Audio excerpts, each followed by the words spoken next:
பெருசா ஒரு அங்கீகாரம் வந்து திமுக கொடுத்த மாதிரி தெரியலைங்க. என்னங்க காங்கிரஸுக்கு வந்து திமுக பெரிதளவுல ஒரு அங்கீகாரம் கொடுத்த மாதிரி தெரியல. என்ன அங்கீகாரம் கொடுக்கணும்னு நீங்க விரும்புறீங்க? உங்க கட்சிக்காரங்களே வந்து எதுவுமே கொடுக்கல, திமுக சரியில்லைன்னு விமர்சனம் பண்றது நீங்க பாத்துருக்கீங்க. ஒவ்வொருத்தருக்கும் ஒரு கருத்து இருக்கு, அவங்களுடைய கருத்தை பதிவு செய்கிறார்கள். இப்ப எங்க நாடாளுமன்ற உறுப்பினர் 1-2 பேருக்கு ஒரு கருத்து இருக்கு, அதே மாதிரி அமைச்சருக்கு ஒருத்தருக்கு ஒரு கருத்து இருக்கு. முடிவெடுக்க வேண்டியது யாரு?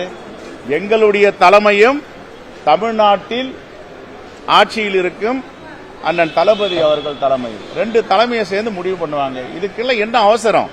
நான் பல முறை சொல்றேன், இந்தியா கூட்டணி வலிமையா இருக்கு, எஃகு கோட்டை மாதிரி இருக்கு. இது கொள்கையின் அடிப்படையில் அமைந்த கூட்டணி, வேறு எதற்காகவும் இல்லை. பாசிச சக்திகளை, மதவாதிகளை தமிழ்நாட்டுக்குள் நுழைய விடக்கூடாது, தமிழ் மண்ணில் ஊடுருவதற்கு அனுமதிக்க கூடாது. இதற்காக தமிழ்நாட்டு மக்களையும் மண்ணையும் காப்பாற்றுகின்ற கூட்டணி இந்தியா கூட்டணி. இதுல எங்க இந்த பிரச்சனை வந்தது? நீங்களே ஒரு நாளைக்கு ஒரு செய்தி போட்டு இருக்கீங்க சார். எல்லாம் எங்க கட்சிக்கார போய் பார்த்தா நாங்க பொறுப்பா? நீங்க கூட ஒரு நிறுவனத்தில் வேலை பார்க்கறீங்க. எந்த நிறுவனம் நீங்க சொல்லுங்க? எந்த நிறுவனம் நான் தெரிஞ்சுக்கிறேன். ஜிடிவி வேற ஒரு செய்தி நிறுவனத்தை போய் பாத்தீங்களா? தவறாது தவறான்னு கேட்கிறேன். அவங்க போய் பாக்குறாங்க, அவங்க விருப்பம். எங்கள் தலைமை யாருடன் கூட்டணி பேச்சுவார்த்தை நடத்தவில்லை. காங்கிரசிற்கு கொல்லைப்புற அரசியல் செய்யும் பழக்கமும் கிடையாது, எந்த காலத்திலும் கிடையாது. நேரடியாக நாங்கள் அரசியல் பண்ணுவோம், நேரடியாக பேச்சுவார்த்தை பண்ணுவோம்.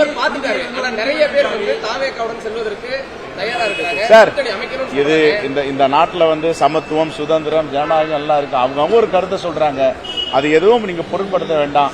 எங்க அகில இந்திய தலைமை திராவிட முன்னேற்ற கழகத்தை கூட பேசுவதற்கு குழு அமைத்திருக்கிறது, வேற யாருக்கும் பேச சொல்ல. ஓகே, எங்க அகில இந்திய தலைமை இந்தியா கூட்டணி வலிமையாக இருக்குன்னு சொல்லுது. நாங்களும் தமிழ்நாட்டு தலைமையும் நான் சொல்றேன். வேற யார் சொல்லணும்? வேற யார் சொல்லணும்னு எதிர்பார்க்கறீங்க நீங்க? அவங்க கருத்தை சொல்லுவாங்க.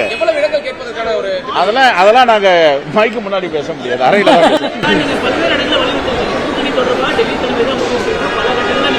சார். நான் மட்டும் இல்ல சார், அகில இந்திய கட்சிகள் எல்லாத்தையுமே அகில இந்திய தலைமை தான் முடிவு பண்ணோம் சார். அவங்க கருத்தை சொல்றாங்க, அவங்க கருத்தை சொல்றாங்க. நான் ஏற்கனவே சொன்ன பொது வெளியில் பேசுவதை தவிர்க்க வேண்டும் பல முறை சொல்லிட்டேன்.